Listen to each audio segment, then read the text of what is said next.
new owners of the SA Agulhas, JS Maritime, have confirmed that they will indeed continue with training by using the SA Agulhas, of course, South Africa's first polar research and supply vessel.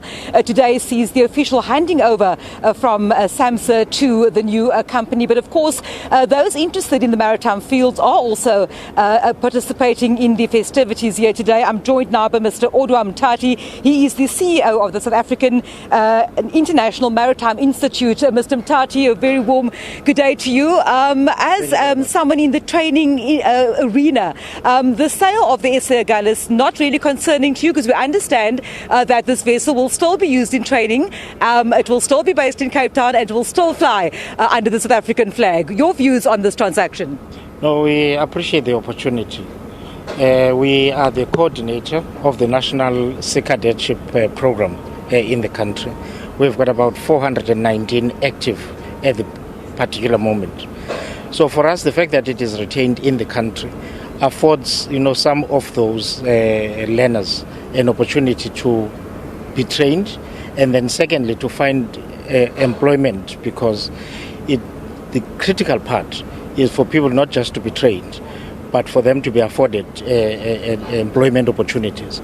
And this is what is critical for us, is to ensure that not only are people trained, but they are afforded, an opportunity of employment. You talk about training, sir. We know that, for example, seafarers or those who are training to become seafarers will, of course, need time out at sea. What does the course entail? How many courses are there? Because I'm sure that there would also be training in terms of, the people that would end up working on repairs of the vessels, maintenance, etc. So what kind of training do you offer?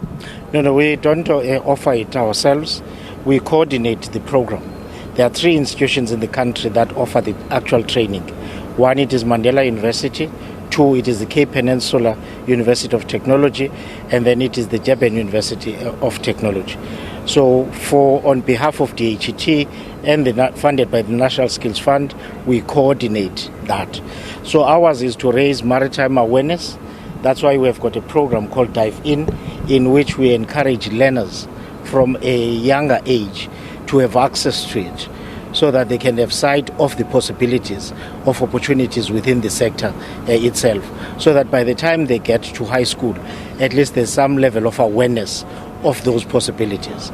We've worked with the likes of the Law Hill, of the learners behind me, we've promoted the curriculum development for both maritime economics as well as nautical sciences as part of the overall effort at maritime awareness, so that by the time they get to university, at least they are well aware of what is contained. So it is those 3 universities at the moment, and we are trying to ensure that for the other sub-disciplines, TVET colleges also are afforded an opportunity as well.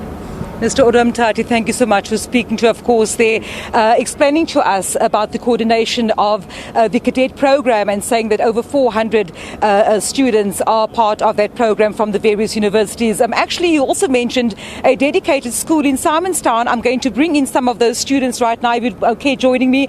I see quite a number of you. You're from Law Hill Maritime Centre, so you can just tell me your name, Kokanya. Let's start with you. Good morning. You told me earlier on that you've come here today, your teachers brought you here for you to have a look-see firsthand, what the SA Agulhas is all about, to learn more about the maritime industry. But of course, your school is focused on maritime studies. Talk to us a bit about why maritime. How did you end up with a love and interest for all things shipping and maritime? So, I was in a school named Molly Blackburn, and then my teacher offered me a bursary to Cape Town, and I applied for it, and then I did my research on what the maritime industry does, and ever since then I've always had the love for the maritime industry, and yeah, that's how I found out. What subjects do you take, and where do you think you'll end up within the industry, within the space itself? I take maritime economics, I take nautical sciences and marine sciences, ma'am. And I would like to be an officer, ma'am. But then also in the future, maybe in 2 or 3 years later, I want to study marine marine biology. So yeah, that's it. Aspiring marine biologist, of course. Thank you so much for speaking to me, Kwakanya. Let me speak to Mr. Kuhle. Am I saying that correctly? Yes, Mr. Kuhle, so we've got an aspiring marine biologist. You're interested in the maritime studies. So for me personally, I don't want to actually limit myself to one thing. So I actually want to travel the world. So firstly, I like to go on a ship and just go and see the world around first. And then like afterwards, for a certain amount of time, you get, to an age whereby you can't be on the ship anymore. So I'd like to come back and work in the harbor operations or something like that. Thank you so much for speaking to me. Of course, just two of the students there from Law Hill Maritime Centre out in Simonstown coming here today as the SA Agulhas, over 40 years of service to South Africa as a polar research as well as supply vessel. Now, of course, in the hands of a German company, JS Maritime. Then also the CEO telling us early on that training of young people such as these will continue. They, of course, are committed to those training programs and training new seafarers and those in the maritime space.